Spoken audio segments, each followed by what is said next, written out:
Welcome to Hustle and Flow with Heather Hubbard, episode 132. Hi, I'm Heather Hubbard, and I was a litigator, partner, and practice group leader at an AmLaw 200 firm. I know what it takes to rise to the top. I also know all too well the toll it can take on your personal life. So how do you shine bright without burning out? How do you embrace your ambition without selling your soul? You're listening to the Hustle and Flow podcast. Welcome back. I am your host, Heather Hubbard. Thank you so much for joining me today. I want to give you a quick heads up that I am going to be hosting some live webinars over the next few weeks, and I am so excited. I have not done a free webinar in over a year, which is crazy. You know, we have some free challenges that we do throughout, but I have not done a free webinar in over a year, and I really enjoy them. So I'm super excited to get back to doing that. And like I said, there's going to be a few different dates.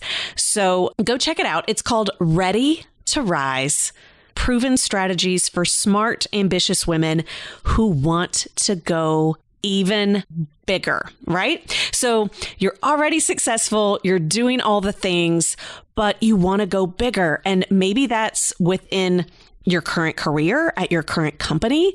You know, maybe you want the corner office. Maybe you want a leadership position. Maybe you want to in some way challenge the status quo. I don't know. Maybe it's that you have a dream of starting your own business or your own company. Maybe it's a side hustle. Maybe you do want to write that book. Maybe you do want to get on stages. Maybe you want to quit what you're doing and pursue a completely different career. Whatever it is, if you are wanting to play bigger in your life and there's stuff holding you back, whether it is finances, family, friends, your own insecurities or fears, maybe it's finding the dang time to actually do what it is that you say you want to do. Whatever it is that might be holding you back, right? That's keeping you from going after what it is that you really want.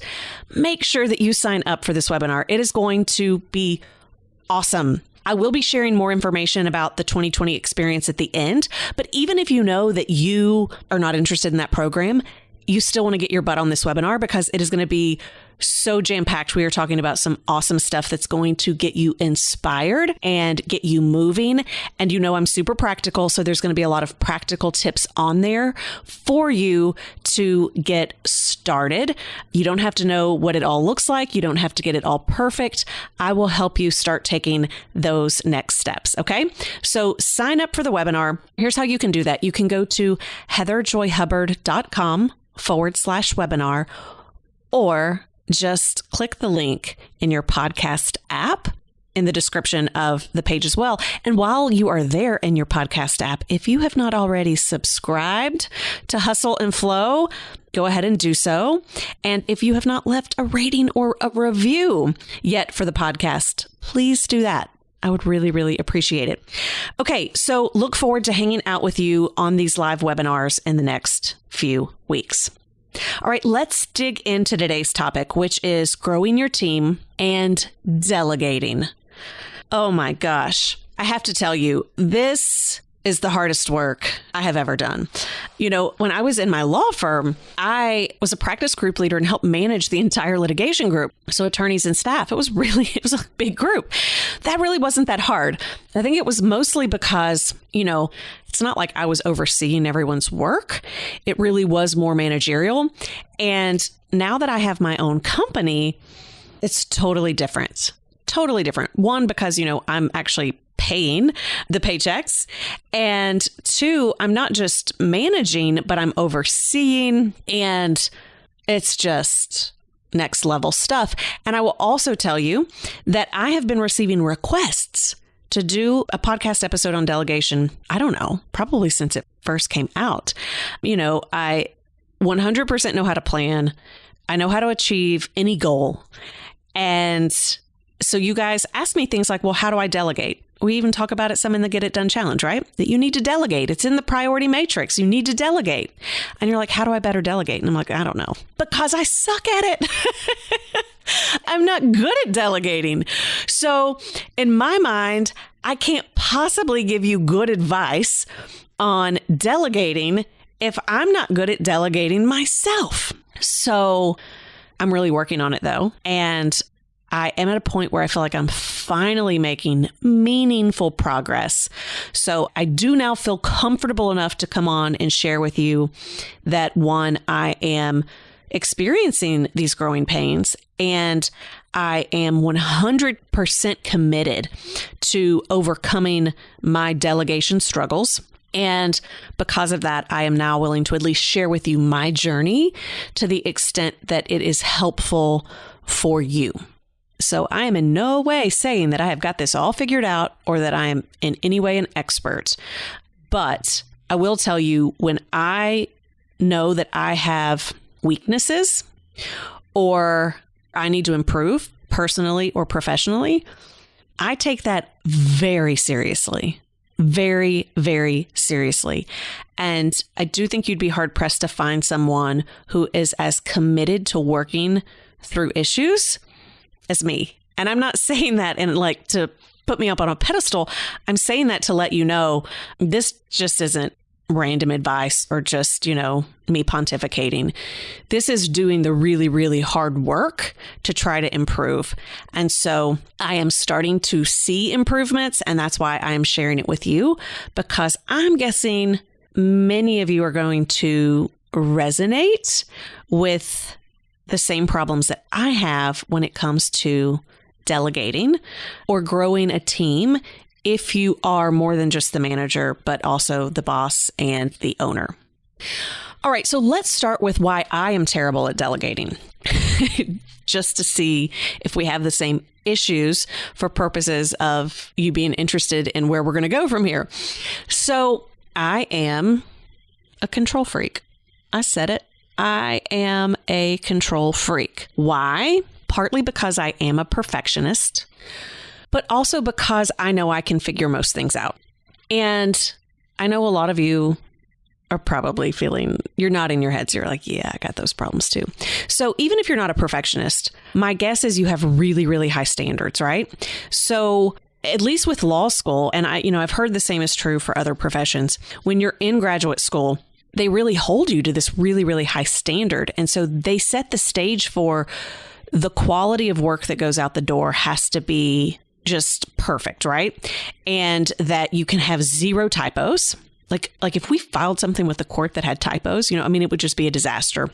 Or that you didn't pay attention to details, or that you somehow stood up and said something incorrect, or you shared the wrong advice, anything like that, right? So we just have these super, super high standards for what is excellent.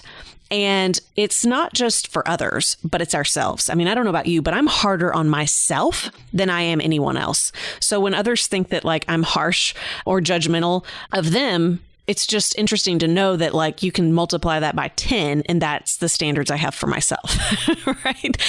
My standards for others actually aren't as high as they are for myself. And so because of that, I have trained myself to always do really, really good work and constantly look at all of those details and never, miss anything and really make sure that it is super high level and super high quality. And so that goes back to I trust myself to do it right. And if I do it wrong, because I know I'm not perfect, if I do it wrong, it's far easier for me to clean it up, to take the blame with, the client or someone else than if someone else did it, right? So in many ways, I like to have my hands in everything because I feel like I'm the one that has to proof everything. I'm the one that has to be in charge of quality control. In my mind, right? This is the story that I make up. In my mind, if I am not reviewing everything, if I am not approving every last detail, something will be wrong. Something will go out wrong. And at the end of the day, I'm responsible for it. So I'm all in it all the time. And, I have a lot of clients who share that they are struggling to grow their businesses, their firms, because no one does it as good as them, and they can't find support who can operate at that same high level, and that their clients only want them, and that they in good conscience couldn't actually hand off their clients to other associates or paralegals or even partners because they're not going to do the same level and quality of work as them.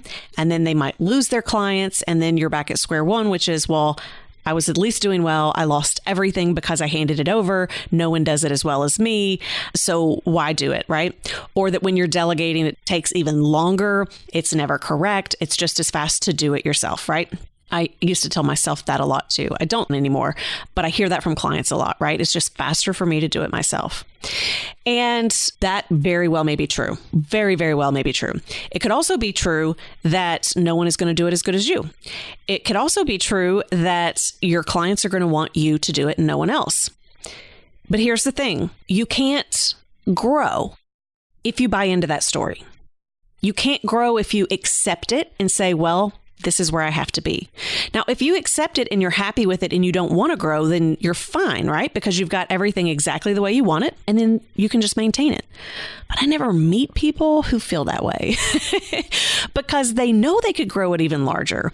They know how much potential they have and how much more business they could have if they could grow their team and be able to delegate. So they have this desire, right, to find these high-level people, but they're not willing to in any way let go or compromise in order to make that happen. So instead, like, you just end up like searching for this magical unicorn that doesn't exist. And then you're just anxious and upset all the time because you can't find the people to be just as good as you with just as high standards that can, move just as quickly. So for me, I have always been very scrappy. And part of starting a business, by the way, if you don't have like a ton of capital and you're kind of starting from scratch, you have to be scrappy. You have to be willing to do all the things all the time, right? Because you have more time than money at the beginning. But then there comes a point where you need to start making hires. You need to start growing your team. And I don't know that there's any right or wrong way to do it. I will tell you that I started slow and started adding on independent contractors for just a few hours a week. But even that in and of itself made a huge difference for my business and my ability to get out of the weeds and focus on the things that were truly going to move the needle and bring in more money, as well as get things off my plate that I don't enjoy, right? So it just gives me more energy and I'm not exhausted all the time. That said, I will tell you, it's not like the first person I found was always the right fit. I worked through several different VAs and I just kept saying, well, it doesn't work for me. I also know enough, again, about personal and professional growth that was an excuse I was making and I wasn't trying hard enough, right? Or identifying my role in the situation. So I was then able to go, I don't know, at least a good year or two by barely adding, well, maybe a year, and then was adding on others. So there came a point where I had several independent contractors for a few hours a week, and I was really struggling to get things out the door, to turn things around, for people to be able to see the big picture and for people to be like really in it, right? And care as much as I did. And so my bookkeeper is the one who was actually like, it would be a lot more efficient for you, Heather, to have people who are truly all in if you will start making them employees and start looking at full-time opportunities. Not that you can't have part-time, right? I think I will always have that mix. It's part of my vision for the way that the business world can look, right? It doesn't have to be one size fits all. So I always want to have a ton of flexibility. I always want to be cool with remote work. I always want to be cool with flexible schedules and part-time schedules. But there came a point where it was, you can keep throwing on lots of people just doing a few hours a week, or you can really invest. And part of the struggle with delegating when you have so many different people working, or you have people working not enough hours, is it really is hard from an efficiency standpoint when you're working full-time, more than full-time, to really get things moving and off the ground. And so that's where it became painfully apparent when I often would not sleep through the night, right? If it was waking me up in the middle of the night, or I would get really overwhelmed or exhausted, or there's stuff that like I want to delegate, but I don't know who to delegate it to.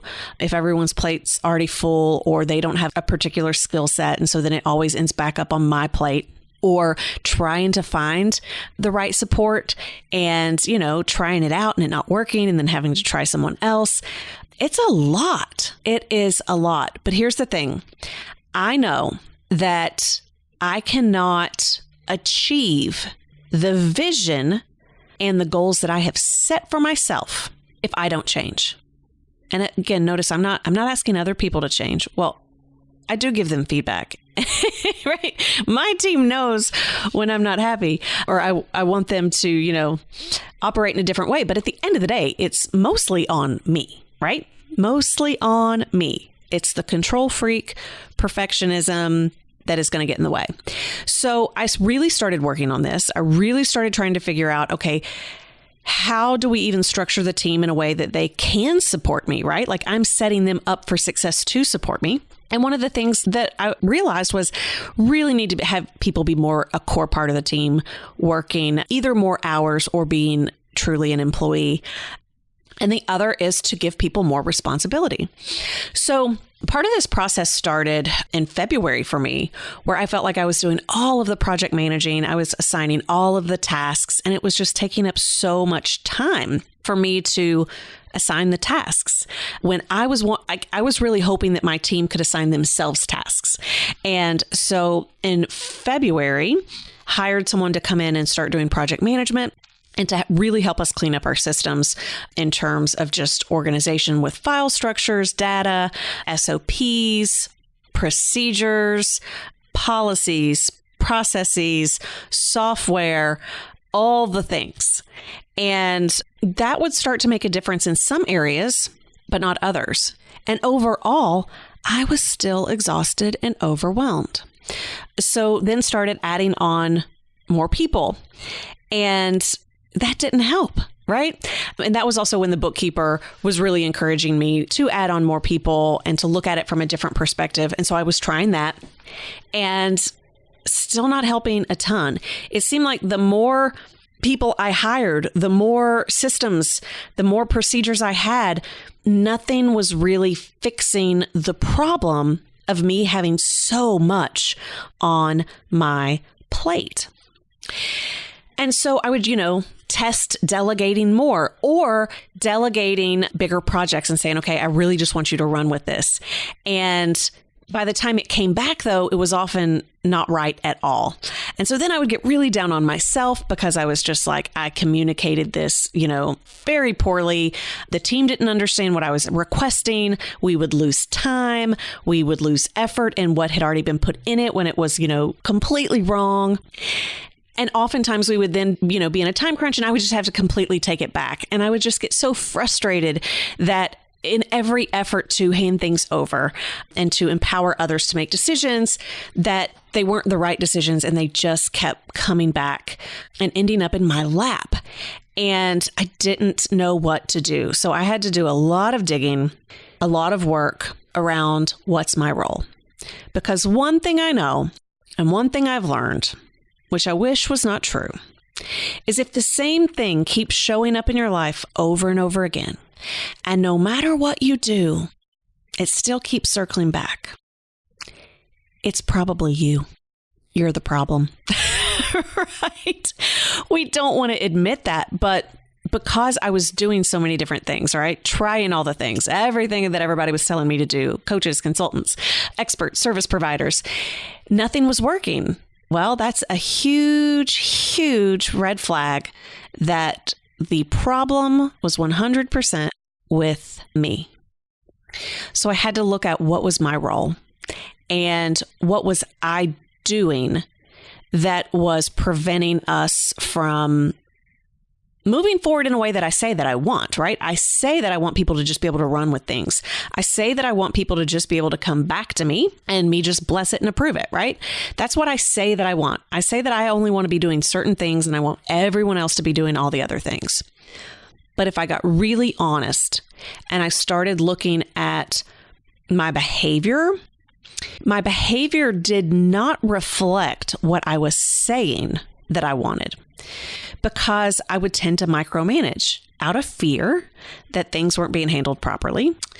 I would take things back. I would not necessarily communicate deadlines well on the front end on what I was expecting, because I would assume people are just running with it, as opposed to, looking at it and saying, I need you to be checking in with me on a weekly basis or every other week, or building in enough time that if I did communicate poorly and you don't go in the right direction, that there's time for us to bring it back and for there to still be coaching and to get you up to speed without me having to then take it back over.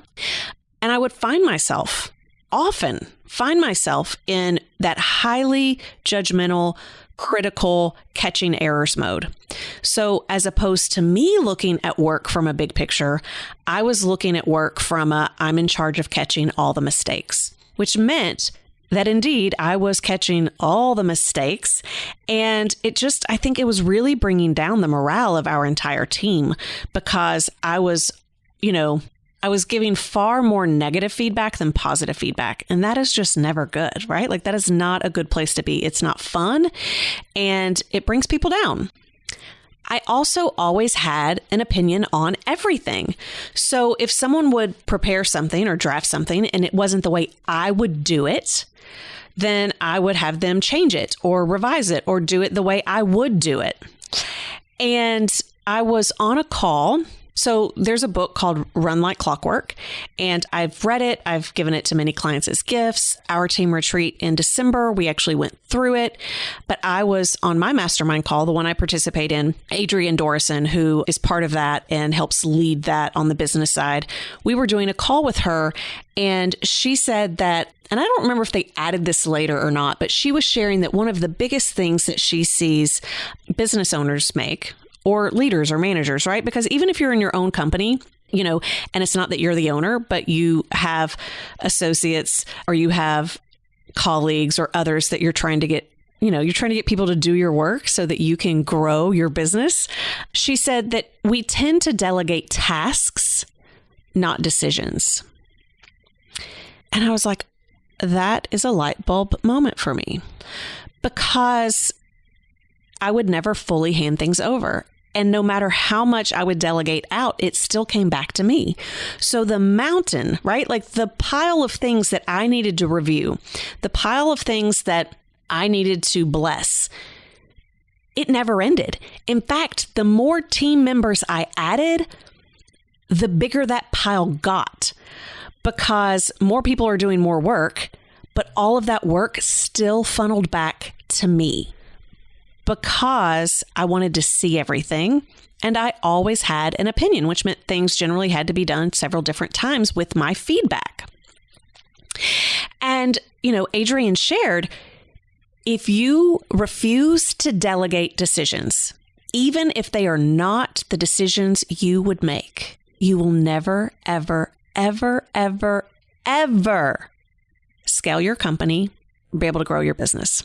And again, even if you're in corporate, right, and you're overseeing a team, or let's say you are a lawyer and you've got a book of business, we did the episodes on career strategies and how, are you an associate? Are you a service partner? Are you a rainmaker? Like, what is your role? If you aren't willing to start letting others do things, you can't move into that role that you want. And so for me, I have a very clear vision for what I want this company to look like one day. And that has always been there. And it is a large company. And with lots of employees and us doing amazing things. But when I look at it from that perspective of, okay, well, let's go 5 years out. Let's go 10 years out. Can I be doing what I'm doing now with the number of employees I have? Heck no. But what has to change? It's not going to be having more employees. It's not going to be having managers. It's going to be me letting go of control and letting others do things, even if it's not the way I would do them. And let me just tell you, that creates a lot of anxiety for me and makes me have panic attacks. And I'm chuckling, but it's not really funny. My guess is some of you feel that same way. But I want that vision bad enough that I am willing to do the hard work to get through what's going to hold me back. Because the truth is, I have a choice. If you've not read the Life and Law Blueprint, even if you're not a lawyer, it's helpful for everyone. Go read it. It's the 7 steps that really will help you have as much success and satisfaction as you want. And one of those steps is taking responsibility for your decisions. You always have choices. And so for me, my choice is I can always have an opinion. I can remain a control freak. I can make sure that everything is done my way at the highest standard. Or I can have the vision that I want for this company, but I can't have both.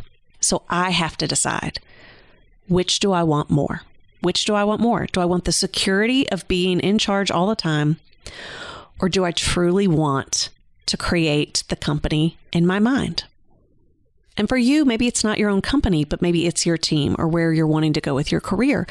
We always have these decisions to make. And for me, I want the vision. So I'm doing the hard work right now of letting go. And I'm doing my best to delegate decisions. And I'm kind of on a rampage right now of the more things that come into me at our weekly team meetings and in our project management system, I send right back out. And I say, I don't even need an update, just handle it. Whatever you do, you've got authority, you've got control. And part of that is it's actually good for me not to see it, right? Because it doesn't matter. I don't have to see every little thing. I don't have to know every little decision that was made. And even though that freaks me out, I know that that's where we got to move to. So trying to do it with as much as possible. And I have empowered my team to slap my hand when I start to insert myself. Because if I'm going to delegate the decision, if I say I'm going to delegate the decision, but I'm not really delegating the decision, that doesn't count. Does not count. Now, does that mean that I'm not making mistakes or I'm not having moments where I do insert myself? Of course I'm doing that. I'm human, right? And this is a process.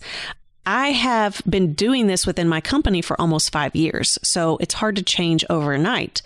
But having the awareness of my role in it and admitting it and acknowledging it to my team and apologizing for that behavior and empowering them to support me and tell me when I am violating what I say I want, I think has made a big difference. Obviously, I'm not interviewing them right now on the podcast, so I don't know if they would say that as well. But I do feel like maybe it's a little bit lighter, and we have a ton going on. We have so much going on, and there are definitely moments where we all still feel very overwhelmed, and we wonder how we're going to get it all done. And I still have panic attacks, wondering sometimes how we're going to get it all done, and what it means to grow a team, and what it means to have people on salaries and, full-time salaries and all that. There's a lot of fear there. But again, I'm so committed to the vision that I'm willing to work through it. So that would be my question for you is, how committed are you to the vision you have? And your vision may simply be that you can leave work at a certain time to go home and have dinner with your family and not log back in. Maybe that's your vision.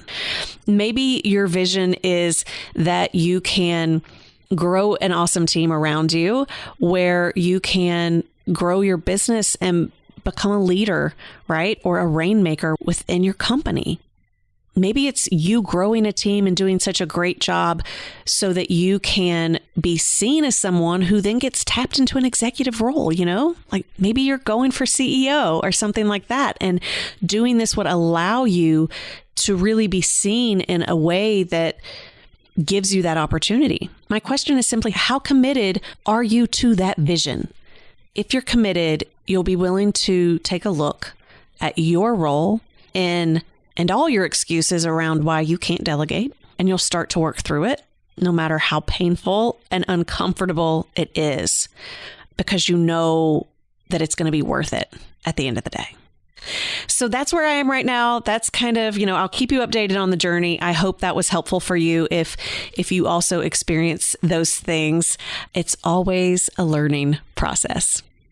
All right. Have a great week, and I will see you on next week's episode. For show notes, downloads, and other free resources, and to keep the conversation going, head on over to hustleandflowpodcast.com. See you there.